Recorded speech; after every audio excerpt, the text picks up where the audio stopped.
Convido a igreja para mais um momento de oração. Peça ao Espírito Santo para falar ao teu coração nessa noite. E orem também por mim, para que o Senhor me dê graça e unção para ministrar a sua palavra. Pai bendito e santo, nós te rendemos graças nessa noite.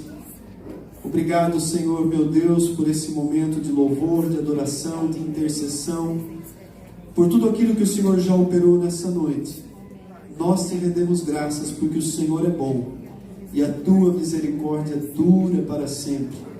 Pai, nos abençoa agora com a tua palavra, abra o nosso entendimento, que o teu Espírito Santo use com poder essa palavra, que ela penetre como uma flecha polida, que ela atinja os corações e cumpra o seu propósito nessa noite, em nome de Jesus Cristo. Eu peço que o Senhor me capacite, me abençoe para que eu transmita ela com fidelidade e com unção do teu Espírito, em nome de Jesus Cristo. Amém.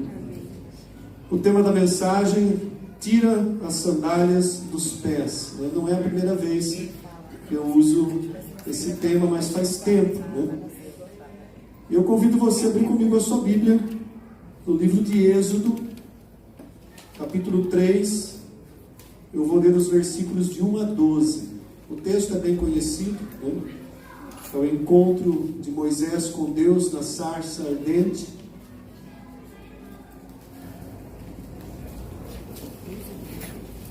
Êxodo capítulo 3, de 1 a 12, diz assim a palavra de Deus: Apacentava Moisés o rebanho de Jetro, seu sogro, sacerdote de Midian. E levando o rebanho para o lado ocidental do deserto, chegou ao monte de Deus, a Horebe. Apareceu-lhe o anjo do Senhor numa chama de fogo, no meio de uma sarça, e Moisés olhou, e eis que a sarça ardia no fogo, e a sarça não se consumia. Então disse consigo mesmo: Irei para lá e verei essa grande maravilha. Por que a sarça não se queima? Vendo o Senhor que ele se voltava para ver, Deus, do meio da sarça, o chamou e disse: Moisés, Moisés. E ele respondeu: Eis-me aqui. E Deus continuou: Não te chegues para cá.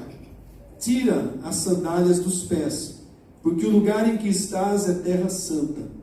Disse mais: Eu sou o Deus de teu pai, o Deus de Abraão, o Deus de Isaque, o Deus de Jacó. E Moisés escondeu o rosto porque temeu olhar para Deus. Disse ainda o Senhor: Certamente eu vi a aflição do meu povo que está no Egito, e ouvi o seu clamor por causa dos seus exatores. Conheço-lhe o sofrimento. Por isso desci a fim de livrá-lo da mão dos egípcios, e para fazê-lo subir daquela terra a uma terra boa e ampla, terra que mana leite e mel, o lugar do cananeu, do Eteu, do Amorreu, do Ferezeu, do Eveu e do Jebuseu. Pois o clamor dos filhos de Israel chegou até mim, e também vejo a opressão com que os egípcios os estão oprimindo. Vem agora e eu te enviarei a Faraó, para que tires o meu povo, os filhos de Israel, do Egito. Então disse Moisés a Deus: Quem sou eu para ir a Faraó e tirar do Egito os filhos de Israel? E Deus lhes respondeu: Eu serei contigo. Até aqui. Amém, irmãos? Moisés é o autor dos 5 primeiros livros da Bíblia, do Pentateuco. Ele é o autor do Êxodo. E, segundo os historiadores, foi escrito entre os anos 1450 e 1410, antes da vinda de nosso Senhor Jesus Cristo. E esse texto é bem conhecido, Ele narra o primeiro encontro de Moisés com Deus. Moisés, fazendo um retrospecto para a gente lembrar, embora creio que todos conhecem a história da vida de Moisés, os primeiros 40 anos da vida de Moisés, ele passou dentro da corte do faraó, criado como filho da filha do faraó, como neto do faraó, debaixo de toda a ostentação e riqueza que havia no palácio de faraó. Esses foram os primeiros 40 anos, mas acontece um episódio em que Moisés mata um egípcio que estava oprimindo um hebreu. e ali ele esconde o corpo daquele egípcio, e por causa de uma perseguição, ele foge, e ele vai para as regiões desérticas. Quando ele vai para as regiões desérticas, ele tem um encontro, num determinado tempo da sua vida, com Jetro, que era um sacerdote do povo de Midian. Quem eram os midianitas? Os midianitas eram descendentes de Abraão, da sua segunda mulher, do seu segundo casamento com a mulher que se chamava Quetura. Gerou uma descendência e formou o povo de Midian, que era parente do povo hebreu, né? E ali Moisés conhece Jetro, casa-se com a filha dele, tem 2 filhos e começa uma vida normal, de pai de família, né, de sacerdote de um lar, pastoreando ovelhas naquela região desértica. O que fazia necessário com que eles procurassem sempre pastos verdes onde ele pudesse levar os seus rebanhos. E aí, amados, passaram-se mais 40 anos. 40 anos, né? Pastoreando ovelhas no deserto, levando uma vida tranquila, calma, dentro da dificuldade de toda a vida, mas cuidando da sua família, cuidando dos seus filhos, uma vida comum, né? De alguém que outrora tinha experimentado as riquezas do palácio do faraó. E nessa vida tranquila, ele viveu até os 80 anos, quando acontece esse episódio que a gente acabou de ler. Estava indo tudo bem na vida de Moisés, né? E de repente ele começa a levar os rebanhos para uma região, né, onde havia um pouco mais de pasto, e de repente ele vê algo extraordinário, né? Uma sarça, uma pequena árvore, né, com várias ramas em volta, no meio de uma chama acesa, e ele olha para aquilo de longe e fica espantado. Mas o que está acontecendo? O fogo não consome essa planta. Eu vou lá perto para ver o que está acontecendo. Ele começa a se aproximar. A hora que ele vai chegando perto, Deus fala com ele: Moisés, Moisés, para aí, meu filho, não se chegue aqui tão perto. Tire as sandálias dos seus pés, porque o lugar que você está pisando é uma terra santa. E amados, ali, aquele encontro mudou completamente a vida de Moisés. O nosso Deus, Ele é um Deus criativo, né? Ele faz algo extraordinário para chamar a atenção de Moisés. Uma sarça, uma árvore pequena que se incendeia, mas não se consome, né? Envolta em fogo. E aquela visão, ela atraiu a atenção de Moisés de tal maneira que ele foi em direção a Deus. É interessante a forma como que Deus age para nos atrair, né? A cada um de nós aconteceu algo diferente. Muitas vezes Ele nos atrai através de momentos de dor, de lutas e dificuldades. E outras vezes, o que é mais raro, Ele atrai através de uma situação assim extraordinária, fora do comum, né? E quando Moisés se aproxima, ele tem uma visão do anjo do Senhor. Quem era esse anjo do Senhor? A palavra no hebraico é Malach Yavé. Era o próprio Senhor Jesus Cristo. Deus não podia se apresentar de outra forma para ele. A palavra diz: não há homem que possa ver Deus face a face e permanecer vivo. Então o anjo do Senhor aqui nesse texto, de uma maneira específica, é aquilo que a Bíblia chama de teofania, uma aparição de Jesus Cristo em forma humana, antes mesmo da sua primeira vinda. E Moisés tem aquele encontro, e o Senhor começa a falar com Moisés, através daquela visão de onde ele estava ali diante, e ele recebe o seu chamado, né? Um chamado para uma missão extraordinária. Ele deveria ser o libertador do povo hebreu da escravidão do Egito, o chamado especial, né? É interessante que nós também temos o nosso chamado, né? Em alguns momentos da nossa vida, Deus também aparece para nós de uma forma diferente, né? Eu gosto de me lembrar do meu chamado pastoral, que foi um sonho sobrenatural, onde naquele sonho eu ouvi claramente a voz de Deus e também mudou a minha vida, mudou o rumo da minha vida. Daquele momento em diante eu sabia que eu tinha uma missão para cumprir, um chamado especial de Deus.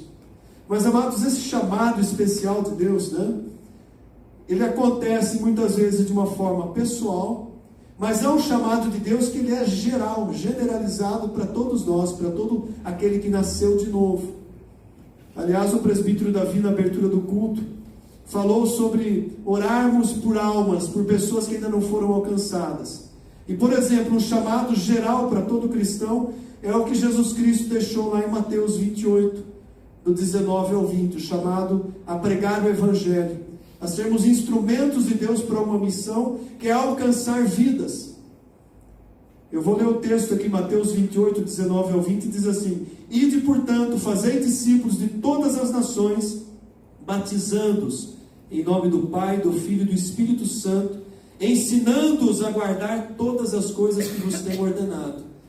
Esse é um chamado especial de Deus, embora ele é generalizado para toda a igreja. E muitas vezes nesse ponto, será que nós cristãos estamos cumprindo esse chamado de evangelizar, de ganhar almas? Ou nós temos nos acomodado na nossa condição de salvos e não estamos nos preocupando em levar a palavra, a pregação do Evangelho, ou o próprio testemunho nosso para que alguém que nós conhecemos e amamos e sabemos que ainda não nasceu de novo? A igreja tem falhado nisso, amados. Tem crente querendo ver a sarça ardente e nem faz a lição de casa. Ele quer um chamado especial, extraordinário de Deus, mas ele mesmo sequer está cumprindo essa ordem de Jesus Cristo. Aliás, isso é algo que nós vamos começar a falar com mais intensidade nesse final de ano, né? Nós precisamos começar a despertar o nosso coração, primeiro, para orar por alguém que você sabe que não é convertido. Pode ser uma pessoa boa, excelente, cheia de moral, cheia de ética, mas você sabe que ela não nasceu de novo. Ela vive talvez até uma vida religiosa, mas não tem ainda a experiência de um novo nascimento. E pessoas que nós amamos estão nessa condição. Primeiro passo, comece a orar por essa vida. E segundo passo, atitude. Em toda oportunidade, fale do amor de Cristo. Fale do sacrifício, do plano de salvação para essa pessoa. Nós podemos dobrar a quantidade de membros dessa igreja aqui se cada um conquistasse ganhasse uma alma. A gente precisa fazer 2 cultos, glória a Deus, um de manhã, um à noite. Mas veja só como nós estamos acomodados.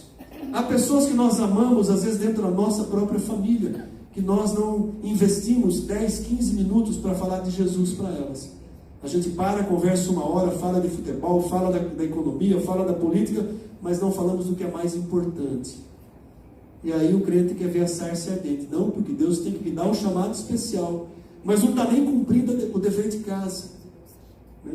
Isso é só um parênteses dentro da introdução da mensagem, amados. Nós vamos voltar aqui para o nosso tema, né? Aquele foi um momento na vida de Moisés que mudou completamente. Moisés estava levando uma vida tranquila com a sua família, já tinha 80 anos. Pensa bem, um chamado desse com 80 anos, hein, Vandão? 80. E Deus chama: agora você vai lá diante do faraó tirar o meu povo do Egito. Né, irmão Romildo? 80 anos e recebe um chamado extraordinário de Deus, porque era uma missão completamente especial. Aquele era o povo que Deus estava preparando para mais de 1000 anos adiante, 1500 anos adiante, vir o Salvador. Por isso que Israel é um povo especial. Foi o povo que Deus criou a partir de Abraão. Abraão vivia no meio do paganismo. E ele forma uma nação através daquele homem. Esse povo passa esse período de escravidão no Egito. Deus tinha um plano lá na frente. E aí entra Moisés, predestinado. Porque quando Moisés nasceu, havia uma ordem para que fossem mortas todas as crianças do sexo masculino dos hebreus. E de uma maneira sobrenatural, Deus protege a vida daquela criança. Faz com que ele fosse parar nas mãos da filha do faraó. E fosse criado dentro da corte do faraó, amamentado pela própria mãe. Tremendo, extraordinário, né? Deus não perde a visão do todo. Nós vivemos hoje o tempo da graça, o tempo da igreja. E cada um de nós temos uma missão para cumprir dentro desse tempo que nós estamos vivendo. Na nossa geração. Talvez a nossa missão, logicamente, não seja tão grandiosa como a de Moisés. Mas há uma missão para cada um de nós, amados. Eu vejo aí criancinhas, bebês que estão crescendo, né? O Felipe, né? E você olha ali para o seu filho: o que vai ser do meu filho? Olha que missão que os pais têm: criá-los no caminho de Deus, porque Deus pode usar essa criança no futuro para um propósito muito maior, que nós muitas vezes nem imaginamos. Os pais que têm filhos já maiores, acompanhem o crescimento dos seus filhos. A gente falou hoje um pouco aqui na escola bíblica de como Satanás e o mundo está investindo nas crianças para desvirtuá-las nesse tempo final da graça, na reta final que nós estamos vivendo. Então nós não podemos perder de vista o nosso chamado, que também é especial, que também é um chamado especial. Aquele chamado mudou a vida de Moisés, o nosso chamado muda a nossa vida. Ah, mas pastor, eu não entendi o meu chamado. Continue na presença de Deus, que você vai compreender o teu chamado. Talvez o teu chamado seja ser um pai exemplar para os teus filhos. O que é mais importante do que você criar e cuidar da herança do Senhor? Porque eles não são nossos, são herança do Senhor. O teu testemunho de vida lá fora é um chamado especial que pode atrair pessoas a querer conhecer o Deus que você serve. Então, amados, há vários tipos de chamados das mais diversas formas. E o nosso Deus é criativo, a cada um Ele trata de um jeito, a cada um Ele revela um chamado. Ivan, você imaginava que você ia ser diácono há uns 3 anos atrás? Nem passava pela cabeça. Recebeu um chamado, houve uma transformação de vida. Eu falo porque a gente acompanha, né? Eu acompanho a maioria dos irmãos que estão aqui, a gente acompanha, conhece a história, né? Deus muda a nossa história, né?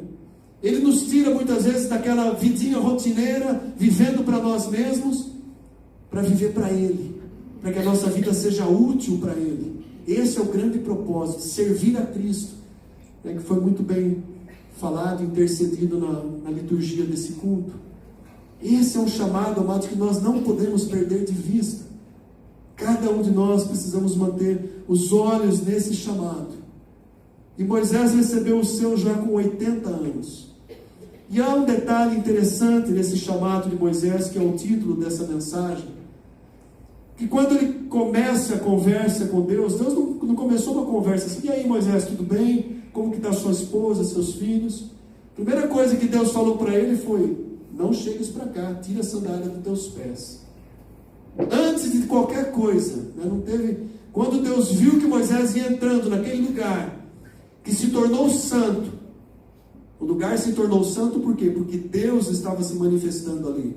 A santidade de Deus, de uma forma extraordinária, estava se manifestando ali aos pés do Monte Horebe.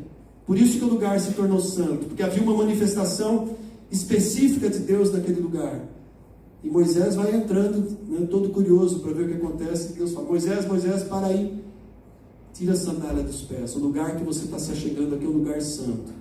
E isso tem muito a ver com o nosso chamado pessoal. Por que será que Deus falou para Moisés tirar as sandálias? Qual era o problema dele ficar calçado ali? Tinha algum problema? Né? Primeiro a gente precisa entender uma questão cultural daquela região oriental, principalmente de Moisés, que viveu no Egito. O Egito servia a uma infinidade de falsos deuses, mas toda vez que os egípcios iam para qualquer templo dos diversos deuses que eles tinham que entrar descalço na presença dos ídolos. Então primeiro havia uma questão cultural. O primeiro chamado de tirar as sandálias era um alerta para Moisés: você está chegando diante de Deus. Se lá na corte de Faraó eles tiravam os calçados para entrar no templo pagão, muito mais agora Moisés, que estava se achegando na presença de um Deus santo, verdadeiro Deus, único Deus, ele deveria também tirar suas sandálias. Um outro detalhe interessante, amados, a respeito de tirar as sandálias, era uma forma de Deus fazer Moisés entender o elevado senso de santidade que aquele solo representava. Era compreender que ali havia uma manifestação de Deus, da sua santidade, e não se fica de qualquer forma na presença de Deus. Tirar as sandálias representava também uma condição de humildade completa. Humildade na presença de Deus. Eu estou diante de um Deus Santo que está se manifestando. Se nós experimentássemos uma manifestação parecida com essa aqui nesse templo, se o Espírito Santo, por algum propósito, se manifestasse, mesmo que não visivelmente, mas a presença manifesta do Espírito é sentida. E muitas vezes a gente percebe uma manifestação diferente do Espírito de Deus. O que nós iríamos fazer? Nos prostrar na presença de Deus. Nos despir das nossas limitações na presença de Deus. E aqui entra esse detalhe interessante que cabe para todos nós, né? A questão de se aproximar da presença de Deus. As sandálias, além desses detalhes que eu citei, da cultura de tirar a sandália da presença de qualquer templo que tinha no Egito, de ser uma representação de humildade, de se despir, as sandálias representavam uma barreira física entre os pés de Moisés e o solo santificado pela presença de Deus. Olha que coisa interessante. Aquelas sandálias, elas eram uma barreira física. Ele não podia desfrutar totalmente daquele momento maravilhoso da santidade de Deus ali, porque havia algo separando os seus pés do lugar santo. E Deus fala: então tira as sandálias, agora você vem se achegando. Agora eu vou conversar com você, Moisés. Agora eu vou falar para você o que eu quero de você. Eu vou dar uma missão para você. E aí entrou esse diálogo de Deus com Moisés. Moisés tira as sandálias, e nesse ponto, que é o centro da nossa mensagem, o que isso tem a ver comigo? Amados, nós somos chamados, cada um de nós, somos chamados a tirar, a remover todas as barreiras que nos impeçam da presença santa de Deus. E isso é uma responsabilidade pessoal, cada um de nós. Quando você ouvir a próxima vez ou ler este texto de novo, tira as sandálias dos seus pés, você vai se lembrar e vai refletir a partir desse momento, quais são as barreiras que existem na minha vida de eu desfrutar da plenitude da presença de Deus, da santidade de Deus. O que é que eu preciso tirar? Quais são essas sandálias, esse simbolismo das sandálias na minha vida? O que está me impedindo? O que tem atrapalhado de eu ficar descalço na presença de Deus? O que tem atrapalhado de eu servir Deus integralmente, com toda a disposição da minha vida? Porque nós não somos chamados a servir pela metade. Nós não somos chamados a servir 90%. Deus não vai ficar satisfeito se eu disser para Ele: eu sirvo o Senhor 99% da minha vida. É 100%, amados. Uma vez eu dei um exemplo aqui, que se eu dissesse assim para minha esposa: eu sou fiel a você 99%, eu tenho certeza que eu ia ter um problema com 1% que faltava. Imagine em relação a Deus. Então, quais são as sandálias que permanecem nos nossos pés hoje, que estão nos impedindo de desfrutar dessa presença plena de Deus? Estar descalço é se colocar numa condição vulnerável diante de Deus, é se entregar completamente, é tirar as coisas que nos impedem, né, as reservas que nós temos em relação a Deus.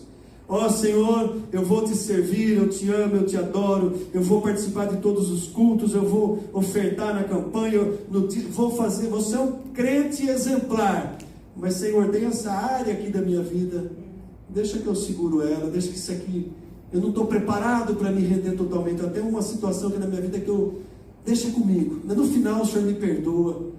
Não existe isso no nosso relacionamento com Deus. É tudo ou não é nada. Então nós precisamos identificar na nossa vida o que é que está causando essa barreira. No caso de Moisés, podemos olhar para aquela sandália que impedia dos pés dele tocar de fato a terra santa da presença de Deus. Se nós queremos tocar e desfrutar dessa presença de Deus, nós temos que descalçar as nossas sandálias. Nós temos que identificar na nossa vida o que é que está impedindo. Senhor, se eu não estou enxergando, me mostra o que está impedindo de eu desfrutar de um relacionamento pleno com o Senhor, de eu sentir o Teu Espírito Santo fluindo na minha vida como eu desejo, de quando eu digo para o Senhor na minha oração que eu quero ser cheio do Espírito, por que eu não me sinto cheio do Espírito? O que é que está impedindo de eu me sentir cheio da Tua presença? Me fala qual é essa sandália, me revela o que eu tenho que arrancar da minha vida. Amados, isso é muito importante, porque isso quebra, por exemplo, uma estrutura de relacionamento de religiosidade com Deus. O que é relacionamento religioso com Deus? O relacionamento do jovem rico.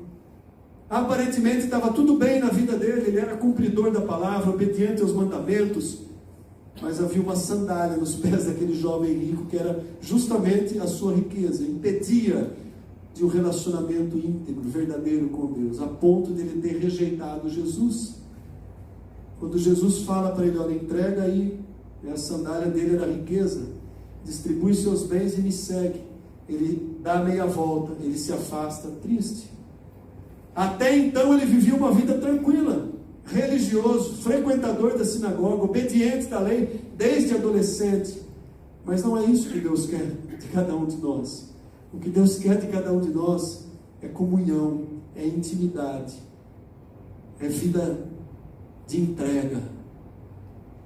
A nossa fidelidade, as nossas boas obras, elas vão acompanhar, mas o principal, o primordial, é a gente identificar o que impede desse relacionamento pleno com Deus. Às vezes o que impede é algo tão banal, é um vício, é um pecado de estimação, é algo que eu não quero abrir mão, é uma forma de viver que eu sei que desagrada a Deus, mas não é tão grave assim, porque todo mundo faz. É isso que precisa ser removido, para que a gente possa pisar no solo santo da presença de Deus. Um exemplo que a gente pode trazer no Novo Testamento é uma passagem bem conhecida da cura do cego Bartimeu. Se a gente ler lá no Evangelho de Marcos, você vai se lembrar que ele estava ali, ele sabia que Jesus ia passar por aquele lugar, e ele fica chamando: Jesus, filho de Davi, tem compaixão de mim. E o pessoal: cala a boca, você está atrapalhando, fica quieto no seu canto. E ele, sabendo que Jesus ia passar, mas ele não via, ele gritava mais alto, até que Jesus falou para ele: manda ele vir, chama ele. Jesus chamou o cego, e a primeira coisa que ele fez, o texto lá de Marcos, no capítulo 10, versículo 50, diz assim, que ele lançou de si a capa, e se levantou, e foi ter com Jesus.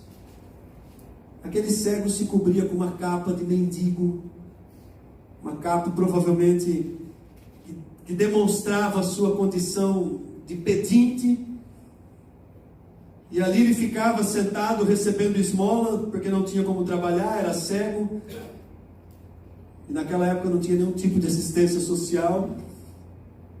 E de repente, quando ele ouve Jesus chamar, o que ele faz? Olha o paralelo com tirar as sandálias. Jesus, Filho de Deus, Santo, aonde Jesus estava, manifestava a santidade de Deus. O texto diz que ele jogou a capa, aquilo que representava a condição dele, de mendigo, de cego, ele deixou para trás e foi para receber a cura. O paralelo com as sandálias, o que nós temos que deixar para trás? Qual é a capa que a gente está se cobrindo, que está impedindo de eu viver uma vida plena com o Deus que eu tenho crido, com o Cristo que eu digo que amo, que adoro? O que é que está impedindo? Essa, amados, é a reflexão para essa noite. O que nós estamos dispostos a deixar para trás para nos achegar a Cristo? É esse o propósito de Deus nessa noite. É restaurar a comunhão com Ele.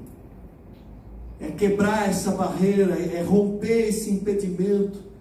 é desfazer essa situação que está impedindo de uma vida plena, graciosa, onde possa fluir rios de águas vivas, como o texto de João diz: do teu interior fluirão rios de águas vivas.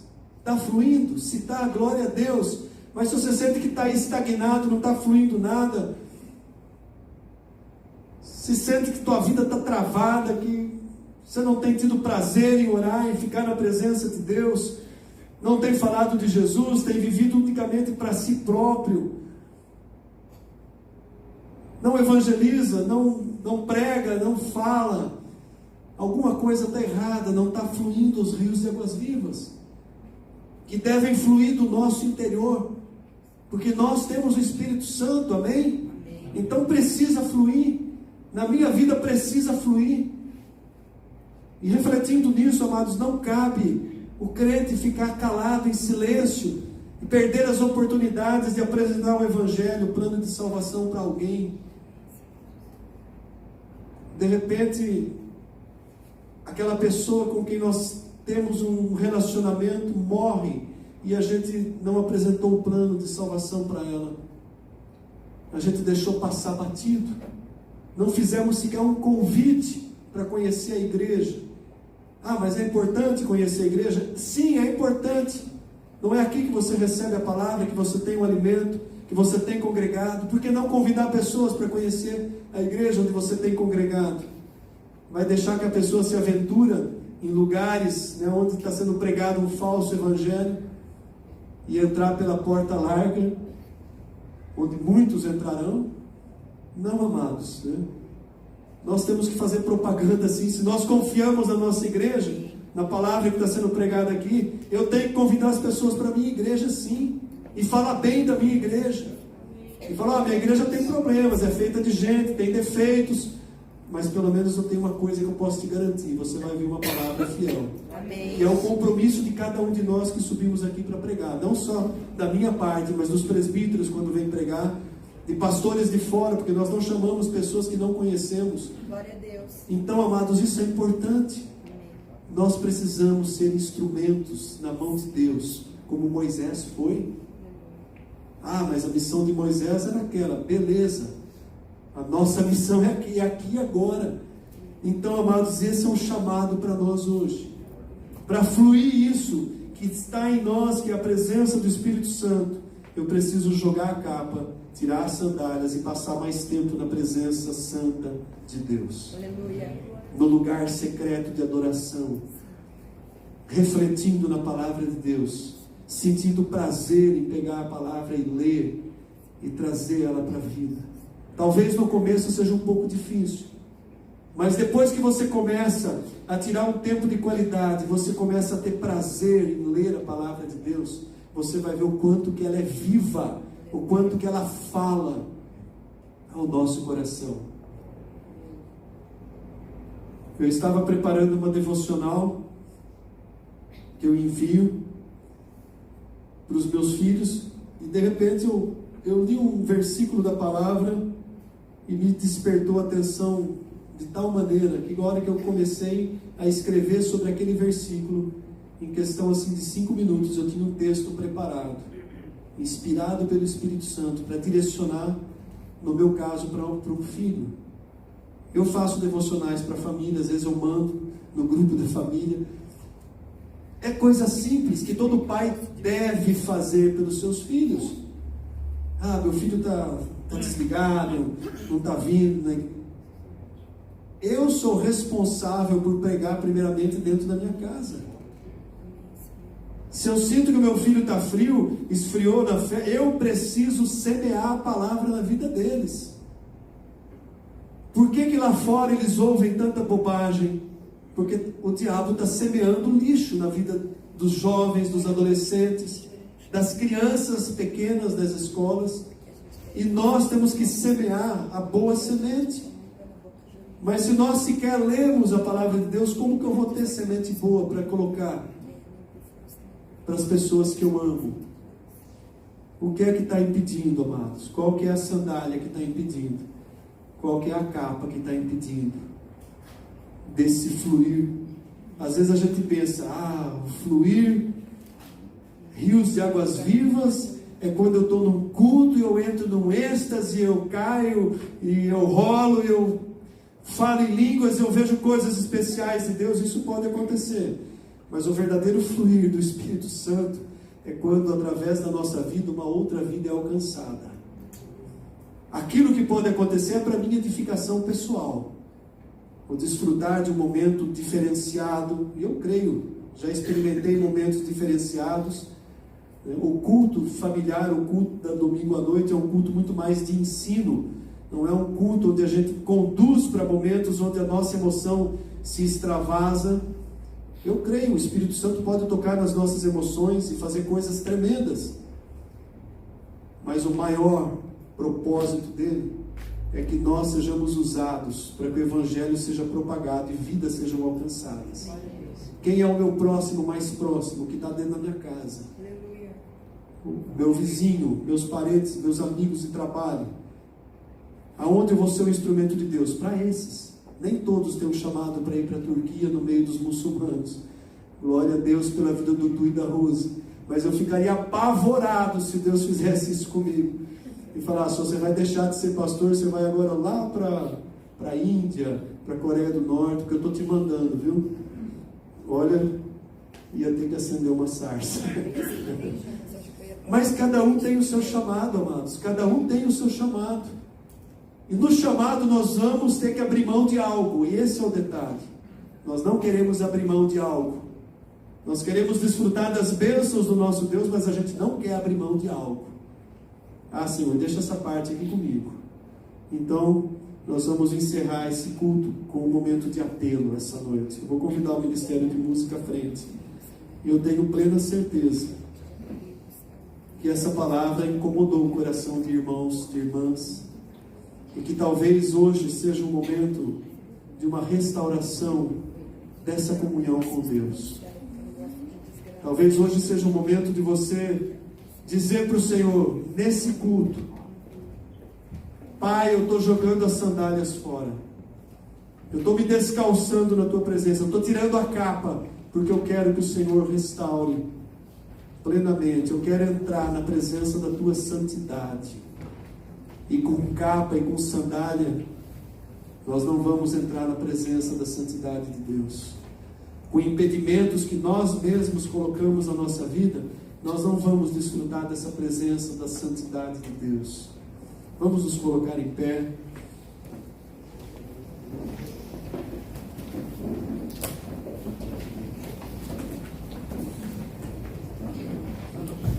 Eu quero convidar você a fechar os seus olhos e uma oração íntima e pessoal. Mas se fulano tivesse aqui essa noite. Não é para fulano, é para quem está aqui essa noite. O chamado nessa noite é para uma restauração, uma entrega. Talvez você tenha orado aí com Deus, eu tenho um chamado, mas o Senhor não me falou. Talvez Deus não falou porque Ele sabe que você não está disposto a lançar as sandálias, tirar as sandálias dos pés. Há pessoas que já tiraram as sandálias dos pés, mas depois tornaram a pôr de novo. E quando a gente bota de novo a sandália nos pés, nós estamos dizendo para Deus, olha, eu quero dar uma voltinha no Egito, quero dar uma voltinha no mundo, não quero tirar as sandálias, não quero ficar todo o meu tempo na Tua presença. E aí a vida fica travada, irmãos, não vai ser usado por Deus. Então feche os seus olhos, curva a sua cabeça, seja sincero consigo mesmo, nesse momento de oração íntima. Vai deixando o Espírito Santo já sondar o teu coração. Vai deixando o Espírito Santo falar com você nessa noite. Eleve o teu pensamento dentro dessa palavra que foi pregada. Peça ao Espírito Santo para mostrar qual é o impedimento. Talvez você não esteja ciente do impedimento. Talvez você não esteja ciente das sandálias. Mas peça ao Espírito Santo. Comece a orar nesse momento. Pai, em nome do Teu Filho Jesus Cristo, nós nos colocamos diante da Tua presença que é santa e bendita. Nós confessamos e reconhecemos que há sim, há coisas na nossa vida pessoal que tem nos impedido de desfrutar da plenitude da Tua presença, da Tua santidade. Há coisas que nós reservamos para nós, que nós fizemos pouco caso de lançar fora da nossa vida, do nosso comportamento. Há coisas que estão impedindo, mas hoje, nessa noite, nós queremos restaurar a plena comunhão com o Senhor. Queremos lançar fora essas sandálias e pisar no terreno santo da Tua presença. Queremos lançar fora a nossa capa, onde temos escondido coisas ocultas que o Senhor não aceita. É dia de restauração, é noite de restauração, é noite de entrega, é noite de dizer como Moisés disse: eis-me aqui, eis-me aqui. Teve um momento no final do texto que nós lemos, que Moisés hesitou quando Deus disse para ele o chamado dele qual era. Ele disse para Deus: mas quem sou eu, Senhor, para libertar o povo do faraó? E a resposta de Deus para ele é: não importa quem você é, importa quem eu sou na sua vida. Eu estarei contigo. Eu estarei contigo. Não importa as suas limitações, desde que Deus esteja contigo, elas serão vencidas.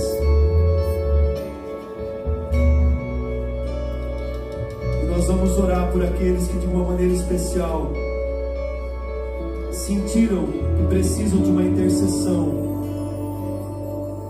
para vencer essas barreiras, para lançar fora os impedimentos. Eu vou convidar você a vir à frente, vou convidar os presbíteros, a pastora, para nós interceder juntos. Eu vou convidar também o irmão G e o Paulo para estar intercedendo por aqueles que vierem à frente também. Então, se essa palavra tocou o seu coração nessa noite, se você entendeu que é um chamado de Deus para a restauração dessa comunhão plena, saia do seu lugar e venha à frente. Nós vamos orar pela sua vida. A hora que você recebeu a oração, você volta no seu lugar e continua adorando o Senhor com louvor, glorificando a Deus, porque o nosso Deus é fiel. Santo Espírito de Deus, toca os corações que Tu quiseres nessa noite. Restaura a comunhão. Os alvos que o Senhor tem nessa noite sejam tocados pela manifestação da Tua presença santa. Nós não somos dignos, mas é o Senhor que nos torna dignos da Tua presença. Ah, Pai, nós não suportamos nada que nos separe da Tua presença, nada que impeça, nós não queremos. Ajuda-nos, ó Deus, a lançar fora os impedimentos. Podem estar orando pelos que vieram à frente. E há mais pessoas que estão executando no seu lugar, mas o Senhor está te chamando. É o dia do teu compromisso, é o dia da tua renovação de fé. Você tem pedido um chamado, e o chamado não tem chegado. Você tem tentado entender o que Deus tem para a tua vida, e a resposta não vem. Lança fora o impedimento, e você vai receber o direcionamento de Deus. Vai vir, Senhor, em nome de Jesus.